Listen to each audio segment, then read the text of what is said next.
ชะตาของพวกเจ้าถึงคาดหากไม่อย่าขาดและแยกทางกันเสียแต่วันนี้ครอบครัวของพวกเจ้าจะต้องตายโหงทั้งครัวเรือนท่านขุนขอรับ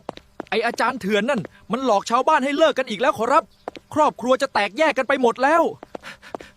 บังอาจนักใช้ความงมงายมาทำลายสายใยครอบครัวของผู้อื่นไอ้จ้อยไปเรียกคนของเรามาเดี๋ยวนี้ข้าจะไปถล่มสำนักมัน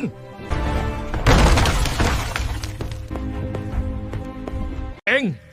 จงหยุดสร้างเวรกรรมเดียวนี้เจ้าหลอกให้พวกชาวบ้านสิ้นไร้ที่พึ่งเพื่อหวังให้มาพึ่งพิงแต่เจ้าเพียงผู้เดียวใช่หรือไม่ทอท่านขุนเข้าใจผิดแล้วข้าไม่ได้หลอกใครข้าแค่ชี้ทางสว่างช่วยตัดกรรมให้พวกเขานะท่านขุนทางสว่างของเจ้าคือขุมนรกของชาวบ้านวันนี้ข้าจะปิดสำนักลวงโลกของเจ้าซะสิ้นฤทธิ์แล้วนะท่านอาจารย์กำมะลอไปชดใช้กรรมในคุกซะเถอะหมดเวลาหลอกลวงชาวบ้านแล้วเว้ยจำไว้กรรมแก้ไม่ได้และไม่มีกรรมใดจะทำร้ายเราได้เท่ากับความโง่เขลาที่ปล่อยให้คนชั่วมาจูงจมูก